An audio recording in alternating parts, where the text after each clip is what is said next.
Well, as you all know, in 2024, we are retiring and going to be traveling full time. We just returned from 3 weeks in Portugal and Spain, and we thought we'd do a quick video about some of our thoughts and how we made out. So stick around.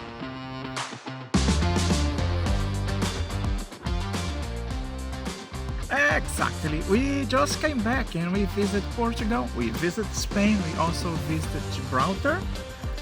And today we wanted to share with you our thoughts. As Christine mentioned before, we are really close of becoming financially independent, and it sucks having to come back. Oh, yeah.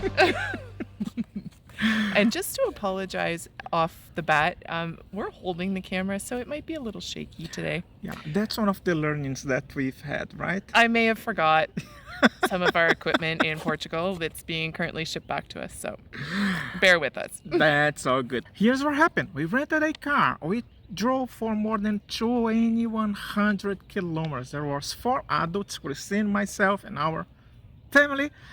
And what else? We stayed in 7 hotels and Airbnb. So everything we are gonna share with you, the cost, approximate cost if you are planning to do the same, but that's what we wanted to discuss with you today.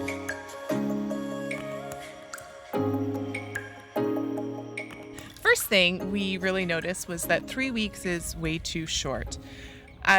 We weren't ready to come back. We were just nicely starting to relax and kind of enjoy not that we didn't enjoy ourselves the whole time, but really start to unwind and really enjoy the trip. And the 3 weeks was up and over, and we had to come home.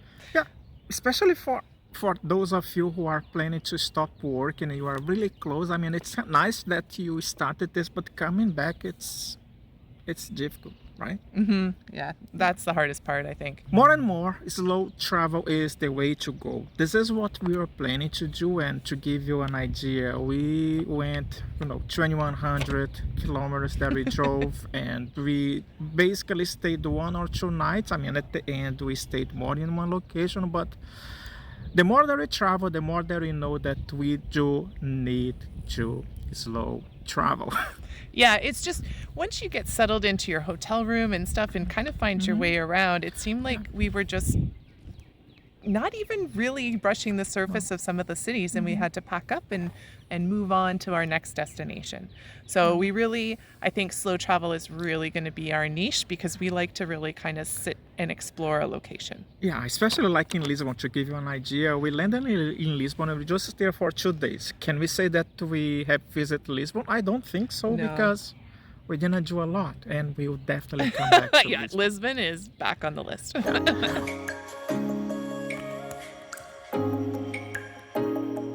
We also realized that we might be able to travel only with backpack. We have been trying to do this for the last 2 trips, and Yeah. it's been working.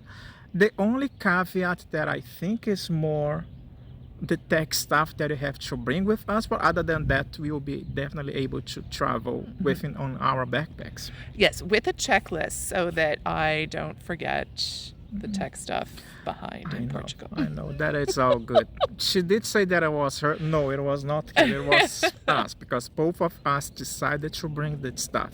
Do you agree with me or not? She keeps blaming herself, and I tell her that's not you, it's us. Right? Right.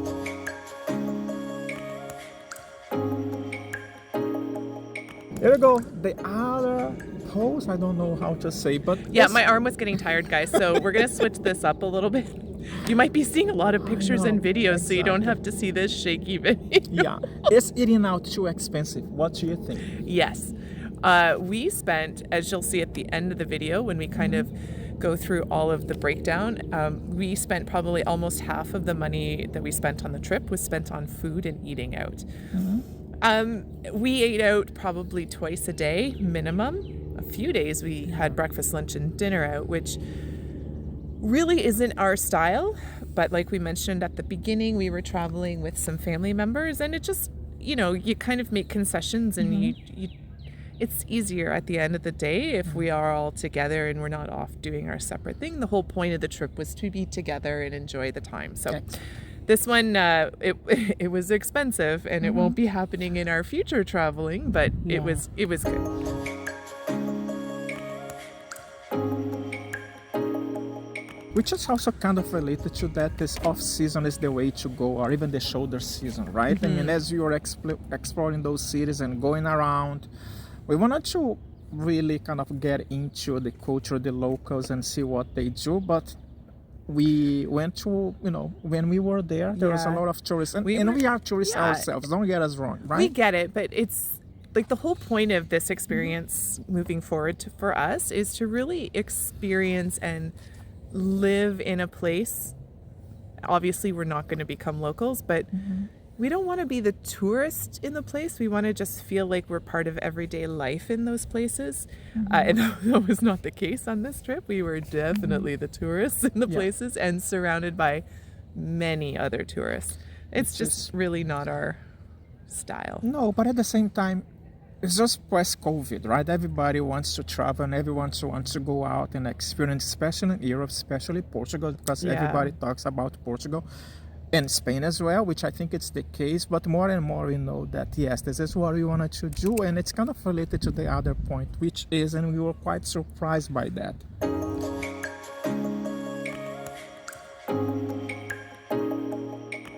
Is tipping something that you guys do?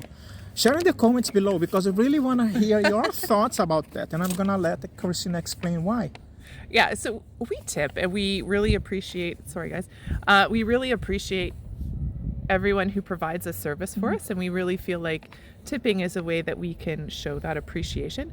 It actually seemed like it was more of a rare occurrence in Portugal and Spain. Quite often, we didn't even have the option when we were paying with our credit cards to add a tip. Here in North America, that's the first option you're presented with. Do you want to give 15, 18, or 20%? Now it's 18, 20, and 22%. But it wasn't an option. So every time we asked them to just make the total a different amount and include the tip, the surprise and I don't know whether excitement, but gratitude and gratefulness was very evident, and everybody seemed quite appreciative. So we're not sure if that's like a common occurrence in Europe. We haven't really traveled in Europe, so we're not sure. So if you guys know, let us know. But it seemed a little strange to us. Yes.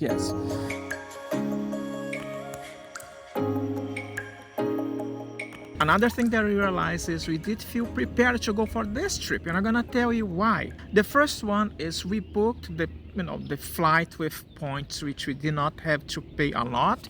Stick until the end of the video. We're gonna tell you how much we spent, on our flight tickets going for a return trip to Portugal. Yeah, that's the first one. The second one, credit cards. I mean, a lot of this is to do with credit cards. I think that the research that Jean I've done some of it, but mostly it's Jean, let's be honest here, has really kind of paid off, not only with the points, but also with realizing which credit cards are the best ones to use for any given situation. And when you're traveling, you definitely need a card that has no foreign transaction fees, which is really great. And that card also has points attached to it. So we earn points on all of the dollars that we spent in Europe. Yeah, another one also related to credit card and the credit card hacks. For example, as we were going with family, we always had the option for priority boarding, which helped us in not having to wait until your zone it's called and everything. It's also a plus. And they were a bit older too, right? So being able to get on the plane, get seated, and get the overhead bin space so we don't have to stick our backpacks underneath the seat. Key. Yeah, 100%. So the more that we learn, the more that we employ those things, it's been helpful for us. We're wiggling. Hang on, guys. Okay. There we go. And I can hold it if you want, but I'm not. That's okay. Okay. So that's the credit card. The other one is when you are in Europe or you are overseas, when you are paying with your credit card, you usually have two options, which is pay using Canadian dollars as we are in Canada, or paying using the currency from the country that we are visiting. Yeah, and I think if you had a US card or a British credit card or anything like that, it would give you the option to pay in that currency, whatever's attached to the card, but also in euro. Yeah. the lesson that, I mean, even though we did apply this, always pay using the currency from the country that you are visiting. Yeah. In fact, actually, one of the people that we were with initially hit Canadian for one of their meals, and it showed up as a total of $67 Canadian that was going to be charged to their card. They remembered hearing us say, no, always use euro. So they quickly changed it and paid euro. When they went home and they looked at their credit card statement just to see what the difference would have been, the actual conversion came out to right around $61 Canadian as opposed to 67 that they were actually going to be charged using the currency conversion on the credit card machine. So you could save quite a bit of money. 100%. That was for one meal. If we imagine if you are going to go at least, I don't know. I don't have to say this. It's going to be too long and Christina started. But you get what I mean. The other one is using eSIMs. That was the first time that we did use eSIMs. Our old phones didn't have this option. We did use eSIM this time, which was amazing. So by the time that you are landing at your new destination, you just turn your eSIM on and you are good to go. You don't have to worry about finding a SIM card or anything. We use a service which is Iralo. I am going to link on the description below if you guys wanted to use. The only thing that I have to let you know is research and make sure that your phone is compatible with eSIMs. Even our old phones, I mean, even though I'm saying they're old, but not that old, they were not compatible at all. So this new phone that we've got it is. Right? So right along with that credit card paying in euro that we just talked about is we recently got a Wise card. It's a debit card / credit card type thing. And it allows you to load different currencies onto the card, which is really beneficial because one, you get a better exchange rate from Wise than you would withdrawing money from a bank machine overseas. And two, I think it's up to $300 or $350 Canadian. And I'm sure there's an amount in the US too. You pay zero withdrawal fees, right? So for the first $300 every month that you withdraw using this card, there's absolutely no withdrawal fee.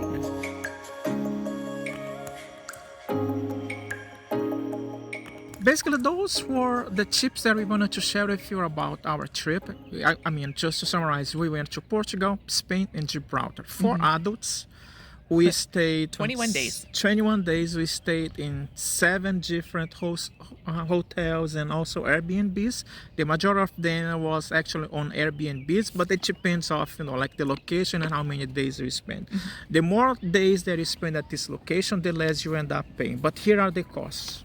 Let me just hold it for you. There you go. That's my turn. So we just did a really quick breakdown. These are most of the numbers, and I think they're pretty accurate. So here we go. To give you an idea. Yeah, just to give you an idea. So airfare, taxes and fees associated with actually the 4 tickets. We haven't broke this one down into the 2 of us, but for the 4 tickets, it was $221. The rest of it was all points that we had all accumulated over the course of a year or 2. Yeah, and if you are interested, we end up paying 90,000 points per ticket. We know it is a lot, but this is something that we've learned, right? Using Air Canada, and we just had like a set of specific days we couldn't reduce the number of points, but if you're more flexible, obviously, with your dates, then you can use less points. But overall, 90,000 points for a return ticket to Europe, not horrible. The next one was we rented a car. So a car rental for 21 days cost us 1,200 Canadian dollars. Now, if we were on our own, we'd still have to pay the $1,200 Canadian. Were there cheaper options? Yes, we weren't ready to try some of those cheaper options. We stuck with a name that we knew just because we were going to be going so far into different countries and stuff. We wanted to stick with one, and we chose Hertz. And also the fact that you had family with us, and we wanted to make sure that nothing was gonna happen. And the next category was accommodation. We spent $2,200 Canadian on accommodations for almost the month, right? And that was divided by 2. So really the total for the accommodations for us was about $4,400, but that's divided by 2. And it'll be less in the future, 1, because we'll be booking longer stays, but 2, we're not going to be searching for 2-bedroom units and certain features that we were requiring due to, traveling in a larger group with some other requirements. So And the last category is going to be food and entertainment. And we actually spent $2,200 on food and entertainment as well. And that was for the two of us. Now, the entertainment included a couple of excursions. I think we're going to put some videos and stuff up for you guys throughout this video, just to show you some of the things that we did do. But it included excursions, gas, tolls for some of the highways, things like that, in addition to food and entertainment. And wine. Oh, there was wine, a lot of wine. Yeah, but even though wine it's cheaper than here in North America, so it does represent a lot. But I mean, foods, drinks, and everything in between. Sorry, that's okay. Yeah, and so when we add all that up for Jeon and I, for the 21 days, it cost us $5,800, just in and around $5,800. And when you break that down, it worked out to about $277 per day. Yeah. This is way more than we would normally spend, and way more than, frankly, let's be honest, we are planning on spending each month when we retire. We have that budget where right now it's $40,000 a year that we're looking to spend. So we have to really kind of rein in some of those other categories, i.e. the food and entertainment category, which was huge, as well as the accommodation. 100%. But it was an amazing trip. We wouldn't change experience. We will not change that. Wouldn't change anything, because at the end of the day, like we said, this whole thing for us is about time and experiences and spending time with our family. Yeah. So your arm's hurting, isn't it? Let's switch. We're switching, guys. Okay, go. That's basically it. Yeah. So we had a wonderful time. We promise we're going to get back to our videos on a consistent basis. There was those 2 weeks where we were a little off and on, but we had some other things going on. So yes, and you should do the same. Enjoy yourself. Don't stay. Enjoy the journey. That's what it really matters. Yeah. So we hope you enjoyed this video. We're gonna, like I said, put some pictures and stuff throughout it, and we'll see you guys next week. Take care, stay safe, and I'll see you in our next video. Bye, guys. Bye. Yeah, we just came back from, we visit 2 countries and a territory, I believe. So we went to Portugal, we went, but here's what happened. We're gonna tell with